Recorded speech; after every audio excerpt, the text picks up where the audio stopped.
Hello everyone, আমি দেবরূপা চলে এসেছি তোমাদের সাথে আমার পর নিমন্ত্রণটা আমি কীরকম করে সাজিয়েছিলাম সেই ভিডিওটা শেয়ার করতে। আসলে অনেকে সুন্দর সুন্দর আরও সুন্দর সুন্দর করে সাজায়। আসলে যাদের হাতে সময় নেই তারা কি করবে বলো। আমি হচ্ছি ওয়ার্কিং ওম্যান। অফিস থেকে এসে এসে সমস্ত কাজ আমাকে সামলাতে হয়েছে। হ্যাঁ, আত্মীয় স্বজনরা হেল্প করছে, তবে দূর দূর থেকে, মানে হচ্ছে কি সব কিছু ঠিক করা, ফোন করা। আজকালকার দিনে ফোন হয়ে মানে এই সুবিধাটা অনেক, ফোনেই সব কিছু ঠিক হয়েছে, কিন্তু যে কাজগুলো ঘরের মধ্যে থেকে যায় সেই কাজগুলো করার মতন আমাদের ঘরে লোকই নেই। তাই যতটা সম্ভব আমাকেই করতে হচ্ছে। তবে এই কাজগুলো করতে যেয়ে মাঝে মাঝে হ্যাঁ একটু আমি টেম্পার হারিয়ে ফেলছি, মাথার মানে গরম হয়ে যাচ্ছে, কিন্তু আবার কোনো কোনো সময় ভালোই লাগছে। কিন্তু এই সময়টা আর ফিরে আসবে না, তাই এই সময়টা এনজয় করতে হবে। আর এনজয় করাতে আমি সময়ই পাচ্ছি না, কারণ অফিস করে এসে আবার বাড়িতে আসো। তো পরের দিনে হচ্ছে আমার বর নিমন্ত্রণে আমার বাবা মা যাবে।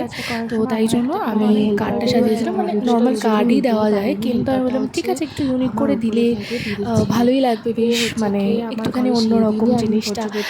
বিয়েতে সবাই সব কিছু স্পেশাল করতে চায় তাদের সামর্থ্য মতো, আমিও ভাবলাম। তো এটা হচ্ছে তত্ত্বের ডালা। এই ডালাটা আমার প্ল্যান কেনা ছিল না, আমি তত্ত্বের ডালা থেকে এটা নিয়ে এসে আমি কার্ডটা একটু সেট করছিলাম যে কীভাবে দিলে ভালো লাগবে, মাকে জিজ্ঞেস করছিলাম। আর তার সাথে তো পান সুপুরি দেয়, তাই ভাবলাম পানটাকে ভাবেই সাজিয়ে দিই। পানটাকে তো মানে এর থেকে আরও হয়তো ইউনিক অনেক আইডিয়া অনেকে হয়তো অনেক যারা এরকম তত্ত্ব সাজায় তাদেরকে দিয়ে করায়। আমরা আসলে সময়ের অভাবে তাদের সাথে কন্ট্যাক্ট করা বলো, তাদের সাথে কথা বলা।